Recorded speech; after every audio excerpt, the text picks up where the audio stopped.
Bé, alumnes estic escrivim-vos una carta i si no res, vos l'envie per a que sapieu de què va la carta, val? I vosaltres aneu a escriure una altra carta. Però primer de tot, què tal? Com esteu? Suposo que ja teniu ganes de començar una altra vegada de nou. Bueno, vaig de broma, no? Suposo que no teniu ganes, però en fi, anem a dissimular. I el que sí que anem a pensar que ja estem a l'última recta final del vostre cinquè i recordareu este curs com un curs diferent en les vostres vides.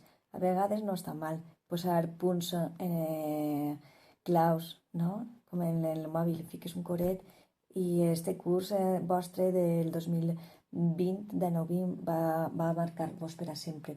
Així que res, anem a començar de nou i anem a finalitzar este trimestre el millor que puguem fer des de les nostres cases, d'acord? Què anem a fer? Res, avui aneu a contar-me, m'aneu a enviar un àudio pel privat contant què haveu fet. Doneu-me idees de què haveu fet durant aquests dies que no teníeu deure ni treball, val? En què haveu empleat les vostres hores. En segon lloc, anem a fer una carta, val? Jo vos l'he enviat a vosaltres i ara vosaltres no l'aneu a enviar-me-la a mi. Aneu a enviar-li-la a una persona major de la residència de Ciutat Gemesí. Per què? Perquè m'he posat en contacte amb la directora i la meva idea és que fer un bé social. En aquest cas, què significa? Que vosaltres aneu a escriure una carta a una persona que jo ja vos he dit, ja vos he indicat en la carta a qui aneu a dirigir-se, val? I anem a intentar que les seues vides d'aquestes persones majors siguin una nova distracció per a ells i si podem alegrar a les vides de les persones, que millor. Així que anem a fer això, aneu a escriure una carta, jo les enviaré per correu i ells, si tenen ganes de contestar, la contestaran i si no, doncs almenys haurà servit per a que vosaltres hàgiu alegrat el dia a més d'una persona segur, d'acord? Què anem a fer avui? Simplement això, fer-me l'àudio explicant-me què haveu fet durant aquests dies de confinament, sense les meves activitats, i després escriure la carta, d'acord? També vos vaig enviar l'autocorrecció dels deures i únicament anem a fer això, que ja suposo que és prou.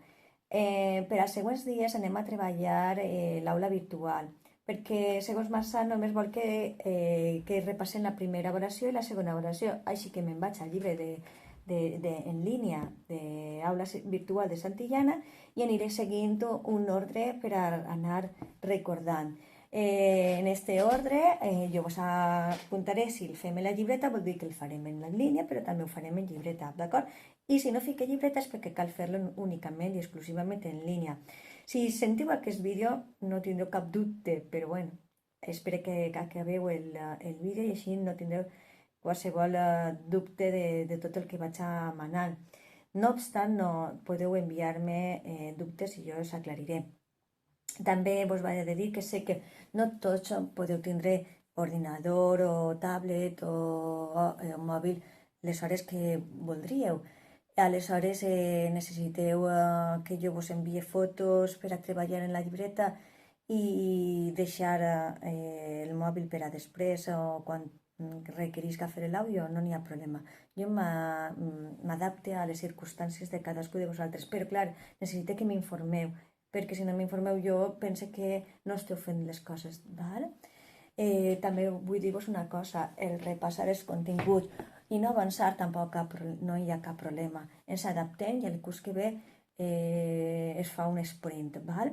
No es queda res d'aquesta avaluació i evidentment anem a recordar-la, aquest curs anem a recordar-lo com algo diferent, val? Dit això, espero que agafem forcetes i treballem, no ens encantem ni que ens entre eixes desganes de fer les coses. Jo aniré posant-vos reptes i penseu que jo he d'anar anotant-me qui va fent coses per a després avaluar, d'acord? Així que intentem no perdre com va, vale? Vinga, besets.